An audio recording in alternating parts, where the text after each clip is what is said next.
നമസ്കാരം.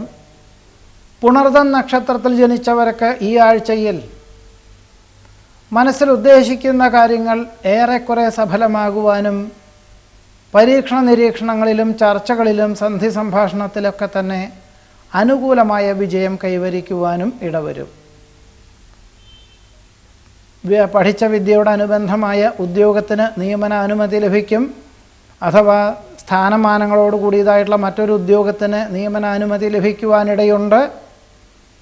മാതാപിതാക്കളുടെ ആവശ്യങ്ങൾ വേണ്ട വിധത്തിൽ നിർവഹിക്കുവാൻ അവസരം ഉണ്ടാകും. സുവ്യക്തവും സുദീർഘവുമായിട്ടുള്ള ചർച്ചകളിൽ കൃത്യതയോടുകൂടി അവതരിപ്പിക്കുന്നത് വഴി സൽകീർത്തിയും സജ്ജനപ്രീതിയും ഉണ്ടാകുവാനിടയുണ്ട്. ഉദര പ്രമേഹ രോഗപീഠകൾക്ക് വിദഗ്ധ ചികിത്സ വേണ്ടിവരും.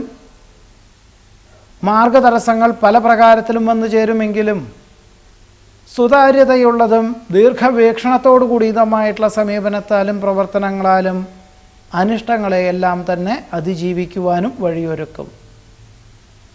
സന്ധി സംഭാഷണം ചർച്ചകൾ എന്നിവയ്ക്കൊക്കെ തന്നെ അനുകൂലമായ വിജയം കൈവരിക്കും. സായാഹ്ന ഈ വാരാന്ത്യത്തിൽ ഒരു പക്ഷേ വിശേഷപ്പെട്ട ദേവാലയ ദർശനം നടത്തുവാനും ഇടവരും. അന്യദേശത്ത് വസിക്കുന്ന പുത്രപൗത്രാദികൾ ഓണാഘോഷത്തിനായി വന്നു ചേരുവാനിടയുണ്ട്. പുണർദം നക്ഷത്രത്തിൽ ജനിച്ചവരുടെ ഈ ആഴ്ചയിലെ ഫലങ്ങളാണ് പറഞ്ഞത്.